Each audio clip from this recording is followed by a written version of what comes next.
So this is my mortgage lead blueprint. The purpose of it is to build a reliable organic lead pipeline. I'll explain what I mean by that in a minute. So before we go any further, who am I? I am a brand and marketing strategist and also a business coach for mortgage advisors. And I pretty much only work with people on a one-to-one basis. But effectively, my job is to help mortgage advisors, and I want them to simplify success.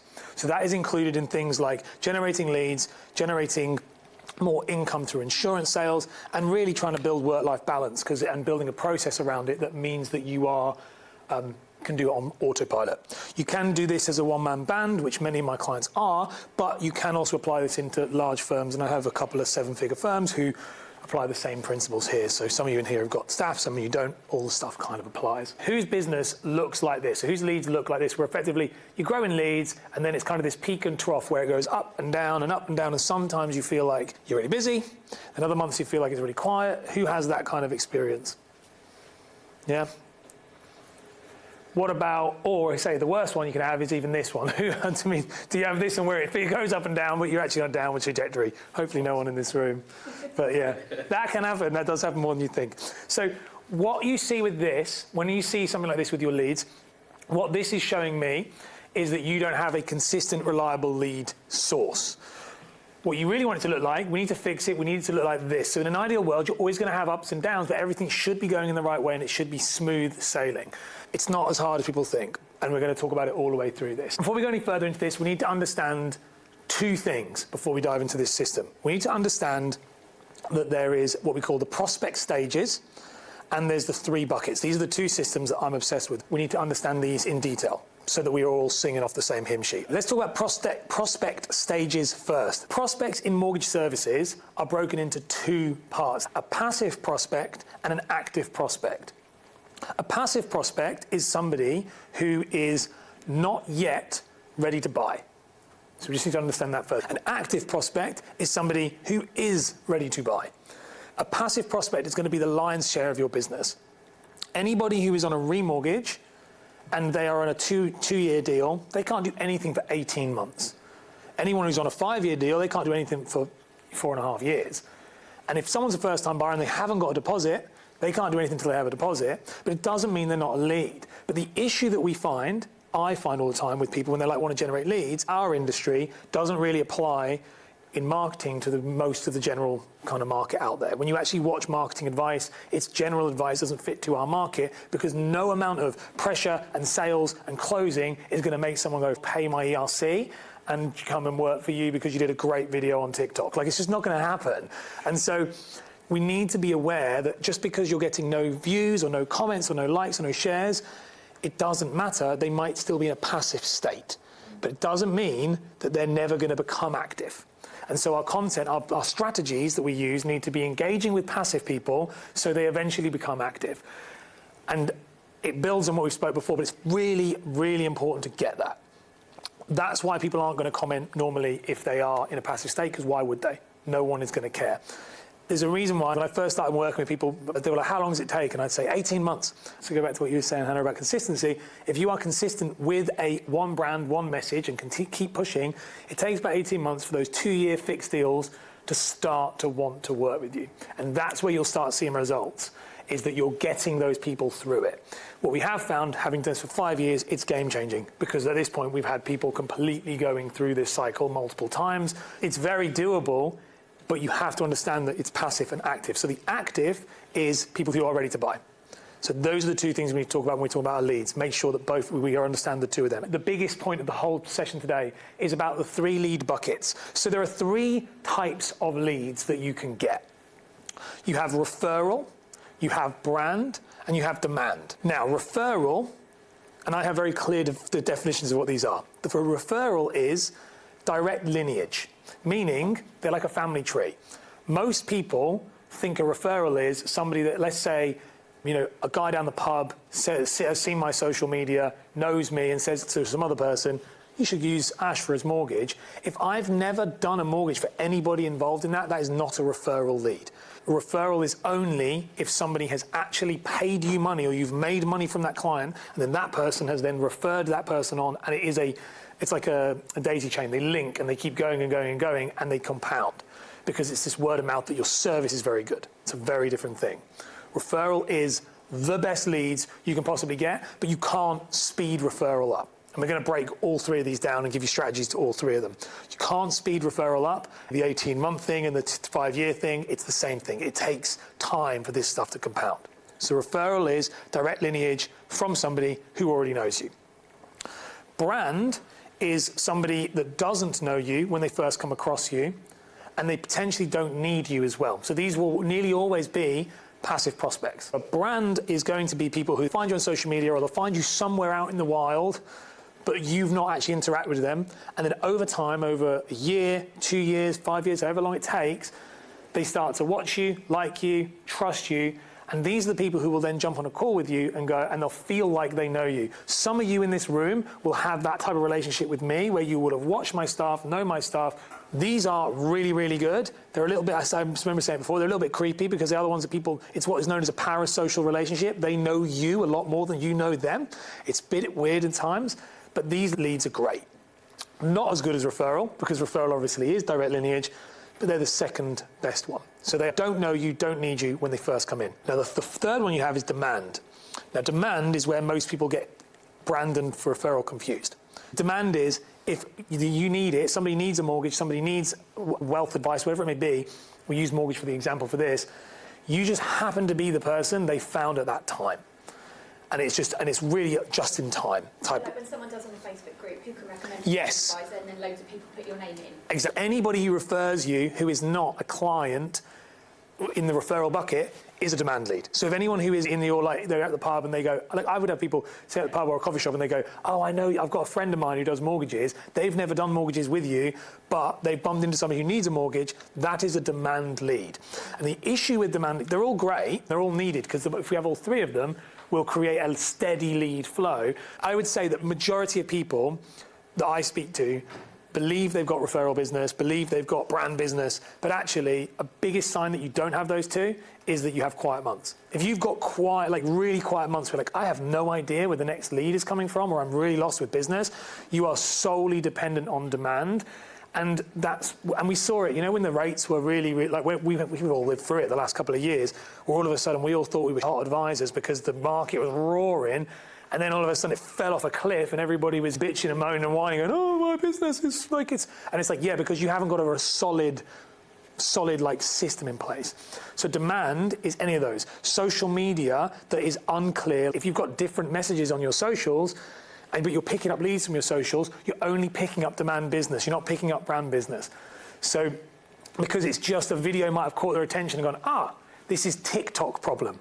When everyone goes, oh, TikTok leads are rubbish, they're rubbish because they're just pure demand, because the FYP page just constantly floods people with new people. So it might be the first time and only time they ever see you, and they go, oh, yeah, I need that problem. And then they jump in, they don't actually do anything.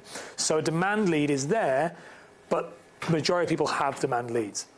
So those are the three buckets. And so why should you not offer a referral reward? Oftentimes, people will either offer a voucher, they will offer payment to a charity. The worst one you can do on charity, by the way, is charity of their choice. The reason why charity is not very good is because it can be very good if you do charity of your choice, because it can be a brand thing. The issue, though, with charity on referral is what you're actually saying there is, I'm going to pay your money, not you. So if I said to you, if you go, I'll give you charity, it's like, well, I would rather just have the money. What you're actually saying, what is seen is that you paid me X amount, £1,000, I gave £100 of that to charity. It looks like they paid to charity, and that's, if they wanted to pay to charity, they would have done it themselves. This is all, I remember learning this from a behavioural economist who was like, don't do that. So be really careful with paying to someone's charity. And when it's a charity of their choice, it's one of those scenarios that puts people on the spot and makes them go, oh, I don't know if everyone's ever had this. I have had it many times where you're like, what charity do you want? And unless you have some people have a really strong charity they do want. I do probably now, but I didn't before. It makes people go, they just go to a generic charity. It's quite uncomfortable. So giving to charity in your business is brilliant. And I've got a client of mine, for example, who gives to the bee charity. Like she's like, and that's her whole thing, is like she wants to preserve the bees and she loves all of that. And she'll watch this, so she'll know. But then that's a brand thing about her. That's a personality trait about her. So her business gives 5% of her profits to the bee charity every year. That's a great way of using charity to build brand and build association instead of saying it's a referral scheme. The reason why you don't want to offer rewards is these things. So you have authenticity and trust. So genuine referrals feel more trustworthy and aren't clouded by the client's gain, making them feel more impactful. They're more likely to do it. The second one we have here is intrinsic motivation, which people prefer recommending quality on their own terms. Adding rewards can shift the focus from passion to profit. So you're making people decide, actually, if it's a gain, then people are weighing up financially. Do I need the £50 voucher? Now, if you're working with people who have lots of money, which is what you said before, the answer is no. They don't need a £50 Amazon voucher. The second thing as well, the other one then you've got here is social currency. And this is a big one. Clients enjoy sharing value they believe in, enhancing their own credibility. Rewards can detract from this social benefit. So if we talk about you're like shaking your head, your one there, your letting agents have social status by going, this is the guy we use and he's brilliant. And so the moment you move into a payment system or scheme, instantly it devoids all of that because now it's transactional. And this is, if you are into reading or audiobooks ever, read Dr. Robert Cialdini's book Influence, and he talks about the 6 influence principles, and this one is that it's reciprocity. And it's this idea of if you want people to feel like they owe you and that you're giving without expectation in return. And this is how you create a referral machine.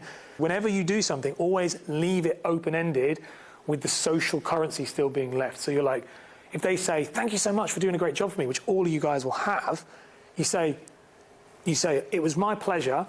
I'm sure if the roles were reversed, you'd do the same for me. And you'll instantly get them to say, yes. And that's when you can then ask them for testimonials, referrals, things like that. You leave open this social thing of, I need to pay it back. And it's all about referral with that. If they feel like they're getting either, like I said, building, but the big one again is social currency. So people will refer you if you do a great job. And then you tell them that you did it. This is the thing you have to really understand that people go wrong is you did a great job, but your job is to constantly remind them just how bloody great the job you did was. And this is the thing with referral business. We need to get good referrals. Our process should be constantly following up with them throughout the entire process. When I work with my clients, we have an automated system that effectively every 2 weeks, a follow-up is going to that client from the moment they have that first appointment till completion. And there's also these different personal bits where we send them videos, we share them offers, we then follow up with them 3 weeks after the completion. How you ask them, how I do it with clients, it's actually way easier than you think, is that you say to somebody, I absolutely loved working with you. You were my dream client. Absolutely loved working with you. If I could get 10 more of you, I would be absolutely loving life. It's proper cheesy, but it's flattery. Then what you say, then they'll go, oh, that's so lovely. And then you go, and then all you say is, actually, do you know anybody who would be similar to you that I could work with? And this normally, by the way, would take place after completion, ideally 3 weeks.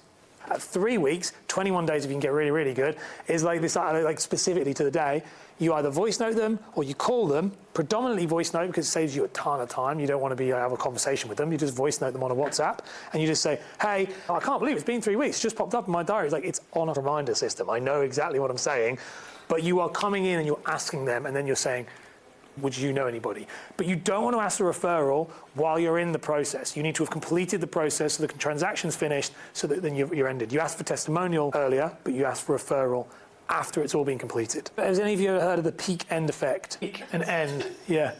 A psychology principle that we only really remember, clients only really remember the peak of their experience and the end of their experience. Everything else goes in between it, that they don't really remember. And so anyone notice if you ever break up with a relationship, you always remember how it ended and it always feels like it was way better, unless it was really bad and abusive. But if it was not that bad, you always go, it was way better than I thought it was. It's because you only remember the high and the end. And that's what that is. And the reason why it's important to understand is that in mortgages and in clients and getting referrals, you're trying to optimize the peak and the end because that's going to increase the chances of people actually referring, because that's really their memory. Their memory of your entire thing is just the peak and the end. So that's where you have to think about how that works. And this is to try and remind them. How this works for mortgages is like this. So we have the peak of your experience is mortgage offer, and that is when you will ask a client for a testimonial. The reason why you do this is At this point, you are, let's take purchase. It's a bit different in Remo, but people focus too much on Remo, and I don't think you really should give them much thought. They should just be seen as more of an afterthought personally, because they're not new business, but that's a whole other story for another conversation. But you are the only person during the entire purchase process at the point of mortgage offer, you're the only one who's delivered. Everybody else, the solicitors haven't crossed the line to completion, the estate agents are winding them up. Nothing has actually happened, but you have delivered the mortgage offer. So at that point, and you'll know this when you have good clients, when you'll send them, they're like, mortgage is offered, and they're like, thank you so much. Blah, blah, blah. That's when you say that, if the roles are reversed, I'm sure you do the same for me, ha, ha, ha. And that's when you go, actually, could you give me a testimonial? This is really deep on regards to psychology. And in the end, I'm going to show you an example of this. This specific thing is absolutely massive. This is a completion card. So does anybody here send hampers, gifts, something at the end of a completion? Do they do any of that? You do? Just the card. I've done this since I was an advisor back at Connell's, really, really years and years ago, was instead of sending a branded cards are never a great idea, but hampers is something you really want to avoid doing, and people do this, they think it's really lovely. I had someone send me a hamper recently. I'm vegan, and I don't drink. So a box of chocolates and a bottle of wine from the person who did my insurance, who asked me the medical questions about whether or not I was they were, no, I'm vegan. And now I know the client, and I did make a joke about it. I think she was one of my clients, but I did make a joke. But the truth is, I was like, that's an example of your process has not worked, because the final end point for me is, why did you send me this? Now I have to get rid of this thing. You asked me if I have any problems. So you've got to be really careful with that. What I do is we do a personalised completion card. Now, personalised completion card, Moonpig is really good. I'm a tight bastard, so I go to Funky Pigeon, but you can go to either one, doesn't really matter. But this is an example of what my clients do. So we do a breaking news card. It is normally like a newspaper of some sorts, and it says, congratulations, Owen and Charlotte. It says a congratulations issue on the date they completed on their house. Wishing you all the best in your home. And this image is being drawn from Rightmove. Normally, you would take it as a photo of the front of the house, but this is taken from Rightmove, and they take it when they when they get all the information. They save the photo, they put it into a folder. This is sent to their house, their new property. It's one of the first things they receive from you, addressed to them at their new address, and it's hyper-personalised. Behind closed doors, it's not hyper-personalised, it's obviously just putting the name in and sticking a picture on. But this one here, I've got to tell you, Ash, I sent this to my first personalised card, loved it so much, it feels more personal than sending. But not just that, this is the success one of my clients got it. He got 7 referrals in 1 week off of just one card. And that's just one example. This is the type of personal thing that you want to look at. Why this works is, they open it, they feel heard. Oh my gosh, this is really lovely. They put it up on a mantle. People come round because they're coming to look at their houses because they've moved into their new house. And people go, oh, I love that card. Who got you that? And they go, my great mortgage advisor got me that card. And then they talk about it, and then they go, you should probably use them. When you send them that, you're my dream client thing, you actually follow up saying, how are you getting on moving to the house? Did you get the card I sent you? And then they go, yeah, I did. And then you go, actually, I loved working with you. You were my dream client, blah, blah, blah, blah. And they will have remembered the people they spoke to about the card. That's how it works. Remortgages, save your money, don't send them anything. And that sounds really like, oh, but the thing with remortgages is, remortgages naturally should, if you're doing the right job for them on the purchase, the good work you do in the purchase should ride you through most of the remos till the next purchase. Most people spend way too much time on the remo, and really you should be focusing on getting the best results for your purchase business, because they're the people who are emotionally buying, they're the people who are going to refer more. Then your people who are bought in from those purchases will stay as remos without minimum effort, realistically. So that's referrals. So that's bucket one. So if you get so hopefully that kind of makes sense. This idea of what you're trying to do is make the best possible outcome for your client while they're going through the service. That's how you boost referral. Second one you've got then is the bucket was brand. This one, the first one, I mean, I'm hoping, there probably will be loads of questions. I hope these ones shouldn't have as much, because these are now going into social media stuff. The thing that people do with brand, they all think it's views, likes, shares, comments. It really doesn't matter that much at all. We kind of spoke about this before, about this idea of, if it's going to the wrong people, it doesn't really matter. It's better to go to 10 people who are the right people than it is to go to 1 million people who are the wrong people. You're not looking for views, likes, and shares as a metric of something working in your brand. What you're really just looking for is just trying to get to as many places as possible. The only 2 things I track is how many people booked in for a discovery call, which for me is a waiting list now, and how many people jumped on the lead magnet, and that's the only two things. So if you've got that call and that data that he spoke about before, they're the only two metrics that really matter as to whether or not brand is working. You don't want people to watch your stuff because, spoiler alert to you guys, and I hate to piss on your dreams a bit, no one's watching your stuff unless they're active. No one's watching it. But what you want them to do is scroll through and go, like they're on their phone like this and going, oh, okay, cool, there's Gary Mortgage. Nope, don't need that. But it's Gary Mortgage No. And for 18 months, Gary Mortgage No is all you need them to say because their brain is going, Gary Mortgage No. And then it'll be a Gary Mortgage, yes, I do need a mortgage. That's all you're trying to get them to do. So you don't actually even need to try and hook them in, which goes against what is different to a lot of general content advice, but it's all, because all your content should be going to do is, I'm a mortgage advisor, I can help you if you need me. And they don't need you for up to 4.5 years if they're in a 4.5 year, 5-year remo. You aren't trying to hook them in and watch, because as I said before, they're not going to break their ERC. It's a wasted view. So this stuff doesn't matter, because you could do, and I've seen it regularly, where someone will upload, get 10 views on a video, but then get one mortgage and it's like $6,000 because they took everything they wanted on it. So you're just trying to just show up, and as long as that content is good, and what I mean by good, I mean it's just informationally good. If it delivers on the information and you come across as an expert, that's all you need. You don't need to be twerking, dancing on TikTok and doing all of that stuff. So it doesn't really matter, like we said, views, likes, shares for brand doesn't matter at all. All that actually matters, as we said, is brand touch points. So the more you make, the more stuff you post, the more you will generate more brand leads. It really is that simple. Literally, let's say you're on Instagram, you're on Facebook, you're on LinkedIn, you're on TikTok, wherever you are, the more places you are, the better it's going to be. It's going to increase the more brands you get. Now, obviously, that comes at a cost of your time. You have to weigh those things up. You don't have to spend everything. But just with brand, it really is as simple as, and I'm going to show you the stuff to make, but it really is as simple as just the more you are seen and people see you and go, no, I'm not interested, the more that's going to increase until they are. The way that it works is you have content that builds awareness. So that's making people aware of you. That's the no. This is the like. And then when they trust you, they'll book in to call you. So most people, your social media for the brand anyway, is going to be using things like Instagram Reels, Facebook. We'll talk about those in a minute of what you use. But this is building content that gets to people who don't know who you are. Ads is a great version of that. Nurture is then that trust time or whatever, building up to people to actually, you become their advisor. And how many of you have had this? And a show of hands if you have, where people are like, I know I'm going to use you, I just haven't got my mortgage yet, or I'm ready to use you. That is that you've now become, that's a brand lead. That person has now, you are their advisor, they trust you massively, they've been fully nurtured, but they're just not ready. And that's what the goal is of this kind of social media content or brand content.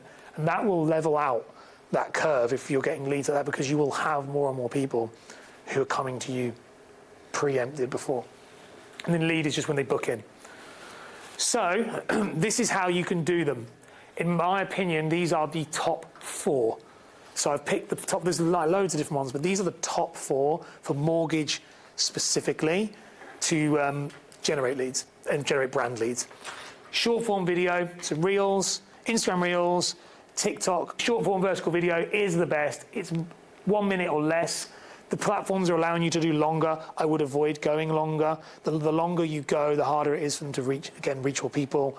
And also, it's more that the people have a very short attention span. And these people aren't necessarily watching a video for that thing. They're just literally going, okay, cool. So you're wasting your time rambling a lot of the time. Stories, massive. Stories is nurture.